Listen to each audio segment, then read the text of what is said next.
Hello guys, কালকে রাত্রে হয়েছিল আমাদের এখানে প্রচুর বৃষ্টি, তাই বাড়িঘরের অবস্থা খুব খারাপ। দেখো তো ভাই আমাকে শুধু পাশ থেকে হাসাচ্ছে। আমাদের এদিকে না বালি মাটি, তাই পাতাগুলো বৃষ্টি আসলে বালির মধ্যে ডেবে যায়, ঝাড় দিতে অসুবিধা হয়। মা এখন বাড়িঘর পরিষ্কার করে উঠান ঝাড় দিয়ে নিচ্ছে। আরো ডালপালা পড়েছিল সেগুলো আগেই ফেলে দিয়েছে। এই দেখো পাশের বাড়ির ঠাম্মা মাকে দিয়ে গেছে লাউয়ের ডোকা। এই দেখো মা কাকিমাটা ফুল তুলে এসে আবার গল্প করছে। এরা সারাদিন কাজও করে আবার চান্স পেলে গল্পও করে, কি দারুণ না। এই যে দেখো মা আর আমি বসে গেছি লাউ শাক কাটতে। আশেপাশে অনেক বাড়িতে হয়েছে তো সবাই দিচ্ছে মাকে। কয়েকদিন থেকে ভালোই খাওয়া হচ্ছে লাউয়ের ডোকা। এগুলো তো বাড়ি, কোনো সার দেওয়া নাই, খেতে আলাদাই টেস্ট। আকাশও মেঘলা করেছে, মা ওইদিকে দিয়ে দিয়েছে স্নানের জল। এই যে দেখো আমি স্নান করে খাওয়া দাওয়া করে একবারে চলে আসলাম তোমাদের সামনে। এই যে সঙ্গীতা মাইতি, তোমার নামও নিয়ে নিলাম, থ্যাংক ইউ এত সুন্দর কমেন্ট করার জন্য। এই যে দেখো আবার অল্প অল্প বৃষ্টি নেমে গেল। আমি বারান্দায় দাঁড়িয়ে দাঁড়িয়ে দেখছি, ভালোই লাগছে দেখতে। এই যে সুরাজ ভাই, তোমার নামও আমি নিয়ে নিয়েছি। আগে পিছে আমি সবার নামই নিব, ঘমন্ডের কিছু নেই ভাই এখানে। থ্যাংক ইউ ভাই এত সুন্দর কমেন্ট করার জন্য।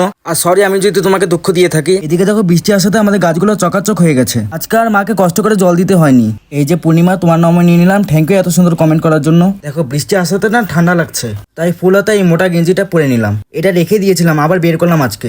আমি ভাবছিলাম গরম পড়ে গেছে, ঠান্ডা বোধহয় আর লাগবে না, কিন্তু আজকে বের করতে লাগলো। এই যে সায়ন্তী, তোমার নামও নিয়ে নিলাম, থ্যাংক ইউ বোন এত সুন্দর কমেন্ট করার জন্য। আজকে বৃষ্টির জন্য আর বিকালে বাইরে বেরোতে পারলাম না। টাটা গাইজ, আমার চ্যানেলটি সাবস্ক্রাইব করে আমার পাশে থাকবে।